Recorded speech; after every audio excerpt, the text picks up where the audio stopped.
Good afternoon, everybody. This is Don again, and it is time for episode 70 of Practical Reality. You know, there are certain beliefs that people have, and sometimes they wonder whether or not they're true. Self doubt can start creeping into your mind, and you wonder if you're the only person who actually believes something. Well, recently I got validated on two different ideas that I have believed for a very long time, and that feels good. And that's part of what I'm going to talk about today. But make no mistake, this is not an installment of the Self Congratulations Club. It's about a belief system coming together that's important for everyone. So let's start with the background. The latest science shows us that we, as human beings, are not the creators of consciousness. We are the receptors of consciousness.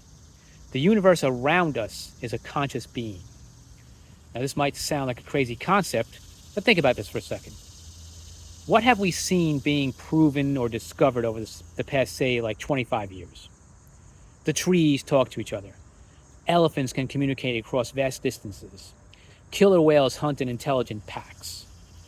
All kinds of new scientific discoveries are being made that show that animals have a much higher level of intelligence and awareness than we previously thought. So what is to stop us from taking that idea to the next level and saying that everything is conscious? The flowers are conscious. The rocks are conscious. The universe itself is conscious. And we are the people or the beings that have the ability to recognize that this consciousness exists and tune ourselves into it. I was listening to another video by David Baer, who is rapidly becoming one of my favorite YouTube personalities. I'm putting a link to the video below so you can all check it out. He asked a very important question. What if you went to the doctor and the doctor diagnosed what was wrong with you and then got up and left the room without telling you how he's going to help you heal or telling you how to heal yourself? Would you be satisfied with that explanation or that visit to your doctor? I doubt you would be, and it's kind of a rhetorical question, but it makes an excellent point. This is where many people get stuck all the time. They are aware of what's going on, and they can talk for hours about what's wrong with the world. And they all have their own little niche of the world that they're concerned with. I want to fix this, I want to fix that, whatever it is. But that's where the discussion ends. No one talks about the solutions. They're happier complaining about the problems. They remain focused on what they see as wrong with the world. In episode 46, I spoke about filtering your influences. What David Baer is talking about here in this video, which I am giving you a link to below, is a total confirmation of what I said. Consciousness that favors positive change rather than one that concentrates on negativity and magnifies the negativity that is constantly being fed to us every single day is the way that you bring about positive change in yourself and your reality and your world. Now, the validation feels great, but it doesn't mean anything if I don't continue to practice what I preach. This is exactly why I keep making these videos, even though I only get maybe 40 or 50 views each time. It doesn't matter to me. What I'm doing matters. That's what matters to me. The content I'm putting out matters to me. The consciousness that I'm creating is positive, and that matters to me and to everyone. And I firmly believe that my vision will come to fruition, where I have thousands or millions of loyal subscribers and create a real community of people who spread my message and their own around the world and show what positive thought can do for people. And therein lies the second validation. David Baer makes the point that a revolution starts organically in the mind of one person with a great idea. This is something I have believed for a very long time. He makes the point in a slightly different way, though, which actually is better than the way I have thought of it before.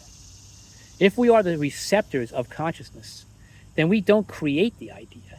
We simply tune into that idea that's always been there. Because if the universe is a conscious being, then the idea and the future that we all have in mind, that we actually want to create, is already in existence. All we have to do is tune into it and create it for ourselves and for the people around us, and then let that message and that consciousness spread. Then David Baer makes another really important point. He says awareness is important, and I completely agree with that. But awareness is not the solution. Awareness is not consciousness. Awareness is not connection. Are you out there creating the reality you want simply by being aware of what's going on? Again, that's a rhetorical question. Let's take a step back and examine the negativity for a second. Let's think about how the institutions that you object to, that you want to see changed, the corruption that you can clearly see with your own eyes, how was all of this created? Those institutions that control us, they were all created with an idea. And the main idea, originally probably, was to make money. Then in order to keep their institution in place, they created their second objective. And that was to exploit people so they can accumulate power. And then their third objective became to make other people believe that what these corrupt institutions are doing is good for everyone, even though it clearly is against the best interest of the majority of people. Once those institutions and systems have existed for a long period of time, they become the accepted reality. They become what people expect out of their daily lives. And as long as they can keep on making you feel powerless and afraid, those institutions will never change. So understand that every time you hear about these systems and these institutions and their corruption, and it makes you angry, and it makes you talk to other people about it, and you don't start thinking about or talking about the solutions, you are doing nothing more than reinforcing the consciousness that makes that corruption and those systems possible. As long as you continue to believe that there is not enough in this world, and that there will never be enough in this world, then there will never be enough in this world. It's as simple as that. When enough people come together with the idea that a state of abundance is the way that everyone should live, then we will have abundance. And as long as those institutions that are now in place continue to sow the seeds of division and hatred and racism, then that division that they create will remain them to allow in place and consolidate the power that they have. So then, what is it that you need to do to bring about this change, the change that you want to see? Be ready to receive. Hear those words. Be ready to receive. If you are a receptor of consciousness rather than a creator of consciousness, then be ready to receive that consciousness that is going to bring you into the world that you want to create. Make the time and be aware enough to recognize that you can receive it, and you will receive it. And so will thousands and millions of others, because as you create more of that kind of consciousness, it spreads. You radiate that consciousness out into the world, and it spreads, and more people receive it as they become more open to the idea. And if you don't believe that because you just don't want to believe it, it's because you have been taught not to believe it by the people who don't want you to believe it. And if you're going to roll your eyes at that statement and say, oh, that's not true, think about how new ideas have been treated throughout history. And as these ideas became accepted and proven, think about how the people who at first opposed them backtracked and tried to make you believe that they believed it all along and they were the main proponents of it, and so on and so forth. And then let's just say that you get to the point where you accept what I'm saying here as true. How long will that acceptance last? Because at any moment, your ego will come at you and attack you and ask you, what are you doing? Why are you trying out these new beliefs? I know what's best for you. I know what you've always been told. There's no need to change. There's no need to question what's going on. You should stay right where you are. The backlash that your ego will create against any new thoughts or patterns that you try to initiate within yourself is going to be very strong. So resist it.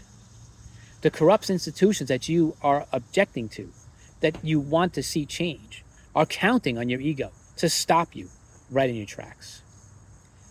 At the end of his book, A New Earth, which I've mentioned many times before, Eckhart Tolle said that he believes that mankind is at the dawn of a new consciousness.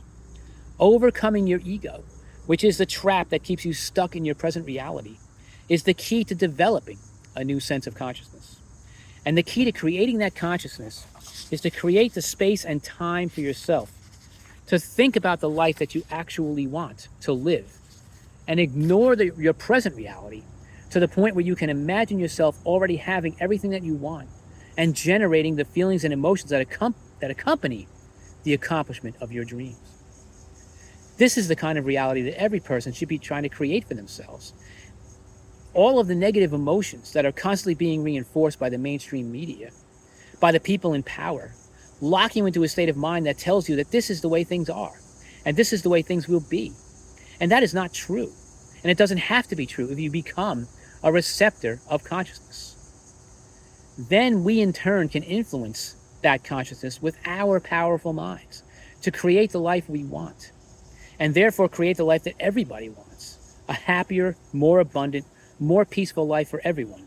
Because the more you contribute your positivity to the universal consciousness, as I said, that positivity will then spread to others, and they then can in turn tune into that consciousness, be aware of it, and influence it to create their own version of their best fulfilled life. I hope you all truly got something out of this, and that you are open-minded enough to accept the fact that new ideas are not something to be labeled and dismissed. You have the opportunity to be part of a transformation that can really change the world and make it something that you don't have to look at with disgust and complain about every day. My name is Don Crone, and this is episode 70 of Practical Reality, where I believe your mind is under your control. Peace, happiness, and prosperity to you all.